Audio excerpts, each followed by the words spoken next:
Have you ever been asked to believe in something that sounded way too far-fetched? You know, things like Bigfoot or aliens or the Loch Ness Monster. I don't know about you, but I'm the type of person, like, before I'm going to believe any of that, I'm going to need to see some evidence. Like, wanting evidence is not a bad thing. What we're really trying to do when we ask for evidence is we're really trying to get at the truth.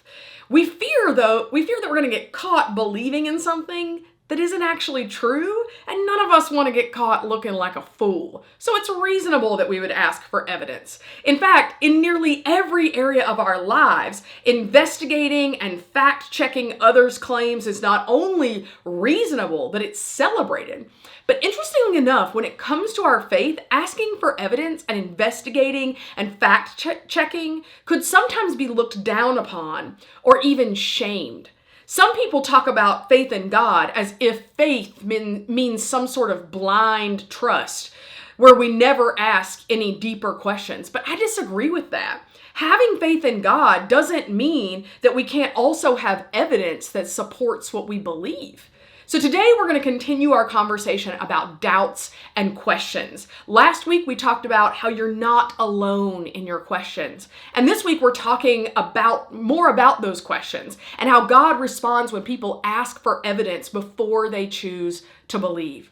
Now, I want you to imagine, how might you respond if you had been one of Jesus's disciples and you had followed him and you had seen him die on the cross? And then imagine that some of the other disciples come to you after you've witnessed this with your own eyes, and they say, "Oh, Jesus isn't dead. We saw him. He's alive."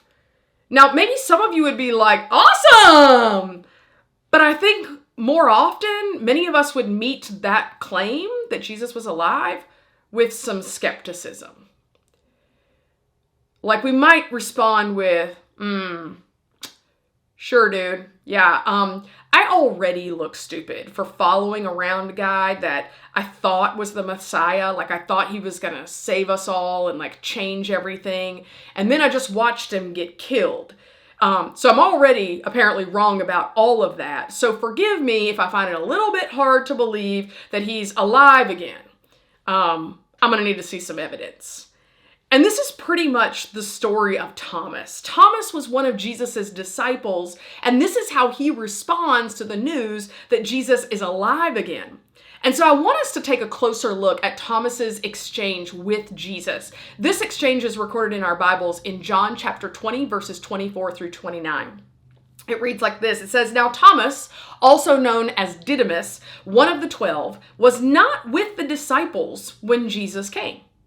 So the other disciples told him, 'We have seen the Lord.' But he said to them, 'Unless I see the nail marks in his hands and put my finger where the nails were and put my hand in his side, I will not believe.' A week later, his disciples were in the house again, and Thomas was with them. Though the doors were locked, Jesus came and stood among them and said, 'Peace be with you.' And he said to Thomas, 'Put your finger here. See my hands. Reach out your hand and put it into my side. Stop doubting and believe.' Thomas said to him, 'My Lord and my God.' Then Jesus told him, 'Because you have seen me, you have believed. Blessed are those who have not seen and yet have believed.'"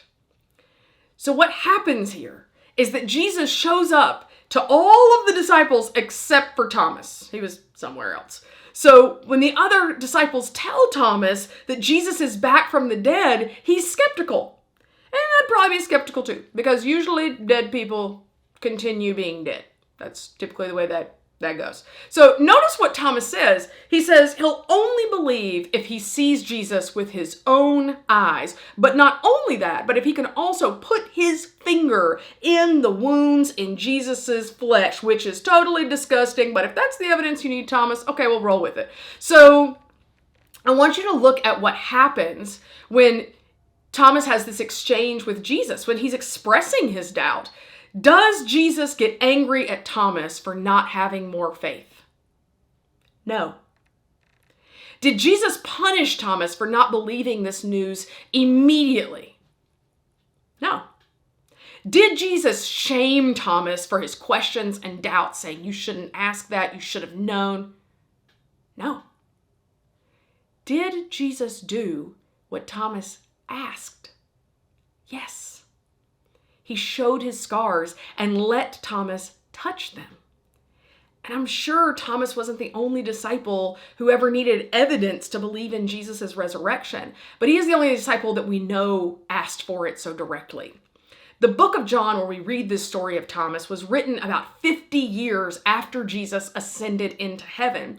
So one of the things we want to keep in mind is that it was written to a community of Jesus followers who had never seen Jesus in the flesh, people like you and I. And so those early believers would have needed reassurance that Jesus really did rise again. Probably very similar to the reassurance that some of us want, right? That if we didn't see it with our own eyes, I'm going to need some reassurance. And so I am confident that they too were comforted that Thomas expressed this doubt, that Thomas was like, I'm going to need to see some evidence, because he's asking the question I think a lot of us want to ask. Jesus' words to Thomas may have resonated just as deeply with those early believers. Jesus tells Thomas, you got to see me in the flesh. But there are going to be future followers of Jesus, who would not get that privilege. Jesus said future believers would have to base their belief on other kinds of evidence, and they would be blessed for it. This story of Thomas demanding evidence, it's not shameful, it's essential. Through Thomas's interactions with Jesus, we're able to see that Jesus knew his future followers would need proof. They would need evidence and eyewitnesses' accounts that he did indeed rise from the dead. This story of Thomas is powerful because it shows a follower of God asking for evidence before believing what they had heard about God was true. What is so powerful is that we can see that God doesn't shame us for our questions. He doesn't shame us for asking for evidence. In fact, he steps right into it and says, I know you're going to need that. Here it is. God gives us the evidence that we need in order to believe. One of the things that I love most about how God made us is that there is so much diversity among human beings. Some of us are more introverted and others are more extroverted. Some of us like to take charge. Some of us are really cool to just roll with the flow. Some of us are relaxed and laid back. Others of us are way more easily amped up. Some of us are driven by feelings and intuition. Others of us are driven more by thoughts and logic and reason. None of those traits are better or worse. We need all kinds of people. We need all the diversity that God created. And they're just different ways of being human, and we can celebrate that. But it is important to understand that how we're wired, our personalities, can impact the way that we know and experience God. And that's not an obstacle, that God made us, and so we're going to connect with God and experience him uniquely based on the way that he's wired us. So if you are more feelings oriented, you likely experience God through emotion and intuition, and that is beautiful. But if you're more logic oriented, you likely experience God through thoughts and reason, and that is equally beautiful. If I had to guess, which I don't know, but if I had to guess, I would have guessed that Thomas is probably a more logic-oriented person. He needed hard evidence in order to be able to believe. And God is okay with that. He doesn't shame that or say, you shouldn't be like that. He says, I'll give you evidence. It's okay. Being skeptical is not a character flaw. It's not a lack of faith. When Thomas struggled to believe, he humbly asked God for evidence and God provided it. So, what about us? What if we still feel like we need evidence in order to believe today? What kind of evidence does God provide? Well, that's what you're talking about in your small groups tonight. So, I hope that you connect with your life group and have a great Sunday. Love you guys.